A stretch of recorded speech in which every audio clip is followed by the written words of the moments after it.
I was in the police department approximately 15 years at the time and been to a lot of crime scenes, but this one was probably one of the worst I've ever seen. Working a 4 to 1, about 11 o'clock, job came over, shots fired, multiple people shot. First they had said that it was a robbery.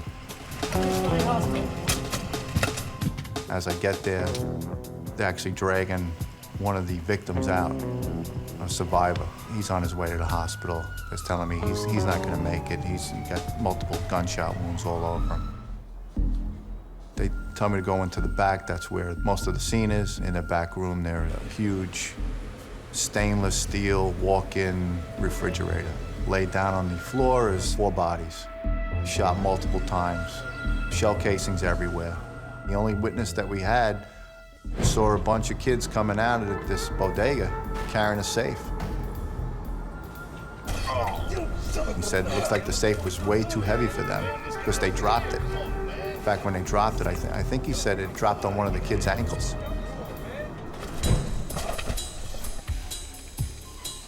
The surviving witness, he got shot 5 or 6 times. You know, you're thinking, this is it. If he goes, investigation's over. And when we found out that he was going to make us, because a lot of them went in and out, the bullets, it was like, this is great. We're going to be able to talk to this guy. He's going to tell us everything. He'll be able to put all the pieces to the puzzle together. And he tells us a story where he's in the basement of his bodega, and he hears noise down there. What the hell? What are you doing here? I'm trying to get some sleep, man. You can't sleep here. Get the hell out of here. When the kid leaves, he's gone for maybe 5 or 10 minutes. Next thing he knows, there's this kid coming in with 3 other people. Where you at? Where you at? Oh, this is for real! Right here. Open that up. Open that up. About it. Open it up. Don't you move!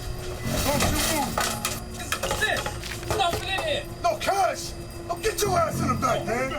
I believe they thought it was a Dominican numbers bodega, so they expected to have a lot of money in there, which they didn't have a lot. In the freezer, man!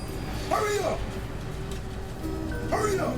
And the guy he had seen in the basement that he knew from the neighborhood says to the guy with the Uzi, hey, listen, he saw my face, he knows who I am. And the guy with the Uzi hands him the Uzi and says, well, you know what? You do what you gotta do. Come on, man.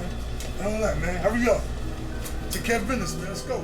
The next thing he heard was they opened fire. He said he was laying behind his brother. His brother took most of the bullets, and that's how he thinks he survived. I got a hold of our Mirror Quick unit, which is a unit that carries only photos of people that have been arrested. Wait. They were able to go over to the hospital, show him pictures of people from the area. And at that time, he had pointed somebody out saying, this is the kid that I saw in the basement. I had left the office, and it was probably after midnight. At that time, I received a call from one of the detectives saying that, listen, the perp you're looking for just walked into the precinct. Hey. He came in because his girlfriend had gotten locked up for robbery, and he wanted to bring her a coat. So while he was waiting to give her a coat, the detective that was upstairs, he gets notified of a robbery arrest. He goes downstairs, and since this picture was on his desk, he's like, oh my God, this is the same guy that, you know, Mike's looking for. What is this guy, an idiot? You know, you just killed 4 people. You think that the police aren't gonna find out that you did it? Look, I want to know what's going on. By the time I got back to the precinct, we sat him down, told him what we were looking for, read him his rights. He gave us a complete description of what happened. Such a heinous crime and one of the easiest confessions we got. From the time that he came into the precinct at midnight till probably midnight the next day, the case was done. You think that just everything is good in the world, you're great, you solved this quadruple homicide, you're getting the pats on the back, and then everything goes down the drain. The guy that we caught in the Bronx, he pled right out, I think for 25 years. The guy that actually brought in the Uzi, he got convicted of 150 years to life. The guy that actually was hiding in the basement that actually did all the shooting, he got acquitted of all charges by the jury. I was pissed. I mean, you know, you're mad. You're like, how can two guys get convicted and the guy that actually did the shooting and the victim saying that's the guy that shot us, he got off. You know, you talk to the family and say, I don't know what happened. I got some bad news for you. The verdict just wasn't right. It wasn't the right thing. And sat down with the district attorney and said, there's got to be something else we could do. 4 people are killed here. We got to get, this is eating at you, it eats at your stomach. That it's bad. We got to do something about it. I spoke to a couple of U.S. attorneys and they came up with Hobbs Act robbery, where you just, to go into any place and do a robbery where there's weapons involved, that's a crime. The guy that cooperated, he tells us that, not for nothing, but the guy that went in to the bodega originally went in with a gun. The DA came out and said, go to that bodega, maybe that gun is still there. I went to the bodega and went down into the basement where he was, and in this back room where the boiler room was, there was the gun on top of a shelf with a piece of cardboard, still with dust all over it, that he had hidden up there.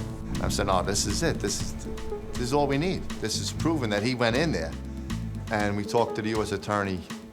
We get him indicted again on robbery charges. Running him, I ended up coming up with an address possibly in Georgia. It just so happens that he wanted to get a good guy letter from the Atlanta Police Department and decided that he was going to walk into a precinct again and ask them, I've been down in Georgia here now for 6 months or 7 months, whatever the case may be. Can I get a letter saying that I've been good because I'm trying to get a job? So at that time, the Atlanta Police Department, they run his name and he comes up with a warrant. And the feds went down, picked him up, and we retried him. Here's a kid that had the arrogance to walk into a precinct not just once after killing 4 people, but twice. And both times he was arrested for the same act. He's just arrogant, I guess. Well, is it stupidity? I don't know. Maybe it's stupidity. He got 150 years to life, and if he lives more than 150 years, maybe he'll get out. But I doubt it.